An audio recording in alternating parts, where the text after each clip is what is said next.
Hello friends, मेरे channel में एक बार फिर आपका स्वागत है। आज हम फिर आपसे बात करेंगे हेल्थ रिलेटेड एक नई जानकारी के बारे में। आजकल जो है सप्लीमेंट्स आम हो गए हैं। हर कोई कैल्शियम सप्लीमेंट्स ले रहा है, कोई प्रोटीन सप्लीमेंट ले रहा है, कोई कौन सी सप्लीमेंट ले रहा है। आज हम सप्लीमेंट्स के बारे में ही बात करेंगे कि इसकी क्या क्या फ़ायदे हैं और क्या क्या नुकसान है और कब कब लेने चाहिए और कब कब नहीं लेने चाहिए। ये पूरी जानकारी के लिए मेरा वीडियो पूरा देखें। आज हम बात करेंगे 3 सप्लीमेंट्स के बारे में जो ज़्यादातर यूज में लिए जाते हैं और ज़्यादातर प्रॉब्लम्स उनकी वजह से होती रहती है या उनको कोई प्रॉब्लम्स ऐसी होती है जिसकी वजह से वो लेना ही पड़ता है। तो सारे सप्लीमेंट्स जो चाहे कैल्शियम है, चाहे प्रोटीन है, चाहे विटामिन सप्लीमेंट्स है, 3 तरह के सप्लीमेंट्स है वो ज़्यादातर काम में लिए जाते हैं। ये तीनों सप्लीमेंट्स जो है हमारे शरीर में कुछ फायदे करते हैं तो कुछ नुकसान करते हैं, लेकिन इनको इमरजेंसी के अलावा नहीं लेना चाहिए। क्योंकि हम देखिए, अगर हम कुछ आर्टिफिशियल लेते हैं तो वो कुछ हद तक काम कर सकता है। क्योंकि कुछ हद तक काम क्यों करेगा? क्योंकि वो आर्टिफिशियल है। शरीर हमेशा नेचुरल चीज चाहता है और नेचर से और खुद को एक रीजनरेट करना चाहता है। हमेशा सेल्स है रीजनरेट होना चाहती है और खुद से होना चाहती है।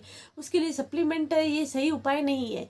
इमरजेंसी की बात अलग है, जैसे प्रेग्नेंट लेडी है, लैक्टेटिंग है, अगर कोई लैक्टेशन सही नहीं हो रहा है या फिर बहुत बड़ी प्रॉब्लम है और जो ऑपरेशन वगैरह का सहारा लेना पड़ जाएगा, ऐसा हो तो ही सप्लीमेंट्स ले। इसमें सबसे ज़्यादा आजकल जोड़ों में दर्द, यूरिक एसिड बढ़ना, ये आम समस्या हो गई है। उसकी वजह से सबसे पहला सप्लीमेंट मैं बात करूंगी कैल्शियम सप्लीमेंट्स के बारे में।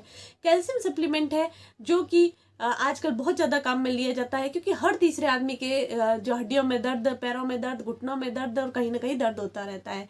तो सीधा से यही है, कैल्शियम टेस्ट करवाते हैं और कैल्शियम कम आता है तो कैल्शियम सप्लीमेंट्स शुरू कर देते हैं। लेकिन हर किसी के शरीर की तासीर अलग अलग होती है, तो इसकी डोज भी अलग होनी चाहिए। लेकिन सभी को एक ही तरह का एक ही गोली क्या तू सुबह शाम लेना, तू भी सुबह शाम लेना, तू भी सुबह शाम लेना, ये एक अच्छा उपाय नहीं है। इसके लिए हमें क्या करना चाहिए? सप्लीमेंट्स को जितना हो सके अवॉइड करना चाहिए। खाने पीने की चीज़ों का हमें ध्यान रखना चाहिए जिससे कि हमें कैल्शियम अपने आप बढ़ सके। इसमें हम सबसे ज़्यादा डेयरी प्रोडक्ट्स है, जो दूध या दूध से बनी हुई चीज़ें हैं और वो सब लेनी चाहिए, जैसे चीज़ है, कर्ड है, योगर्ट्स है, ये सब लेना चाहिए। उसके अलावा जो ड्राई फ्रूट है, सारे ड्राई फ्रूट्स कैल्शियम रिच होते हैं और थोड़ा थोड़ा लेना चाहिए। ज़्यादा लेने से तो हर चीज़ के लिए खराब ही है। ग्रीन लीफी जो है वेजिटेबल्स, उसमें भी बहुत अच्छी मात्रा होती है कैल्शियम की। तो ये चीज़ तो लेके हम अपने कैल्शियम को जो पूर्ति है उसकी शरीर की पूरी कर सकते हैं। इसके लिए भी डॉक्टरी सलाह ले हमें कितना क्या खाना चाहिए, क्योंकि कई बार कैल्शियम सप्लीमेंट वगैरह से ज़्यादा कैल्शियम डिपोजिशन होना भी अच्छा नहीं है, जिसकी वजह से हड्डियों में जो खोखलापन आ सकता है या फिर हड्डियों का कोई और रोग हो सकता है, या फिर कैल्शियम डिपोजिशन किडनी में होने लगा तो किडनी के जो स्टोन्स वगैरह हो सकते हैं। दूसरा सप्लीमेंट है विटामिन सप्लीमेंट, जो ज़्यादातर काम में लिया जाता है। विटामिन 2 तरह के होते हैं, एक तो फैट सॉल्युबल, एक वाटर सॉल्युबल। तो इन सब के लिए सप्लीमेंट्स एक जैसे देते हैं ये लोग। तो ये सप्लीमेंट्स हमें वही वाली बात कि हर किसी को एक ही मात्रा दी जाती है वगैरह, लेकिन शरीर सबका अलग अलग है। प्रेगनेंसी वगैरह के टाइम में ये बात अलग है कि हम विटामिन सप्लीमेंट या कैल्शियम सप्लीमेंट्स वगैरह ले रहे हैं, लेकिन इनको खाने से कैसे पूरा कर सकते हैं? तो विटामिन जो A, D, E के है जो की है, तो ये सब जो एक ही श्रेणी में आते हैं, इनको बढ़ाने के लिए हमें पपीता, शकरकंद, आम, गाजर है, जो सनफ्लावर ऑयल है, जो है मशरूम है, तिल है, मेथी है, इन सब का यूज लेना चाहिए। हरी पत्तेदार सब्जी, सारे विटामिन, सारे कैल्शियम वगैरह सब चीज़, हर सप्लीमेंट से सब में अगर कोई हरा पत्तेदार सब्जी खाता है तो सारे विटामिन और कैल्शियम वगैरह उसको मिलते हैं। फॉलिक एसिड वगैरह तो होता ही है, बनता ही है। इसमें विटामिन बी और सी, इसको बढ़ाने के लिए हमें क्या करना चाहिए? जो आखे अनाज है, जो गेहूं है, साबुत है, मतलब उसको दलिया बना दिए वो अलग बात होती है। मूंग का भी दलिया है, दाल बन गई वो, ये सब चीज़ें जो है ना वो विटामिन हमारी पूर्ति कर सकता है। बी और सी के लिए हमें पूरा आखा अनाज लेना चाहिए। दूध है और ये इडली डोसा वगैरह जो है ये प्रोबायोटिक्स होते हैं, जो फर्मेंटेट करके जिसको लिया जाता है, इसमें सारे विटामिन बी और सी होते ही है। इसके अलावा तीसरा जो है विटामिन सी का रिच है, तो वो है आंवला, सबसे अच्छा है। नींबू वगैरह में लेना चाहिए, नट्स वगैरह लेने चाहिए। ये सब विटामिन सी रिच होते हैं जो, और हमारे टॉक्सिन्स को भी दूर करते हैं, विटामिन सी होता है जो। तो तीसरा है प्रोटीन सप्लीमेंट। प्रोटीन सप्लीमेंट भी बहुत ज़्यादा काम में लिया जाता है आजकल।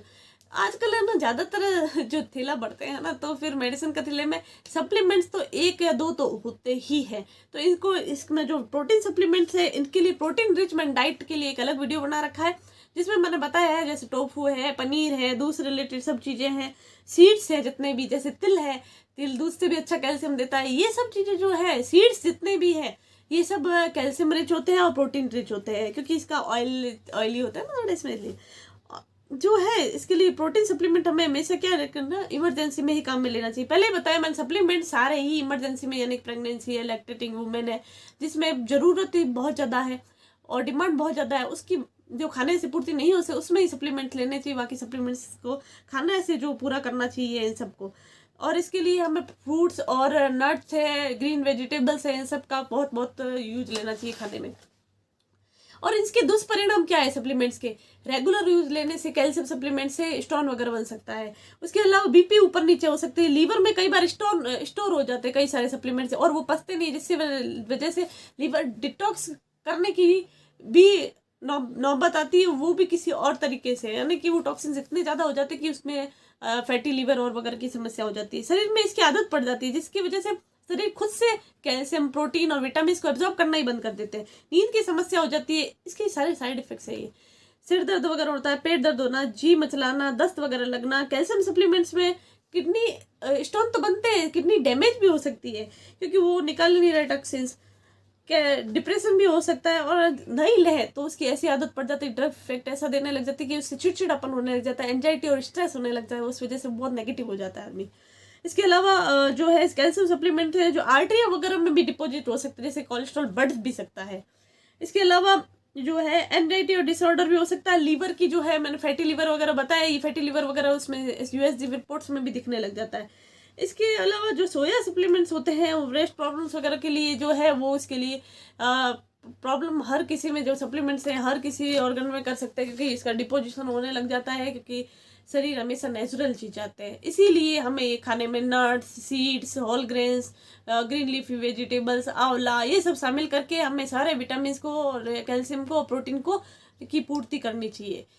आई होप आप समझ गए होंगे पूरी बात को कि कैल्शियम सप्लीमेंट या कोई भी तरह के सप्लीमेंट्स लेने से अच्छा है हमें या तो होम्योपैथी लें या आयुर्वेदिक लें, या नेचुरल चीज जिससे कि शरीर खुद अपना नेचुरल कैल्शियम, प्रोटीन और विटामिन बनाने लगे, वैसी पैथी यानी होम्योपैथी का यूज लें और ये सबसे निजात पाएं, और खाने पीने का पूरा पूरा ध्यान रखें, जिससे हम अपना खून, कैल्शियम, प्रोटीन सभी बढ़ा सकें। धन्यवाद। मेरी जानकारी आपने पूरी सुनी और आप वीडियो को पूरा देखा है, और इसको आप लाइक कर दीजिए और कमेंट कर दीजिए, और अभी भी आप मेरे चैनल में नए हैं तो मेरे चैनल को जरूर सब्सक्राइब करें। धन्यवाद।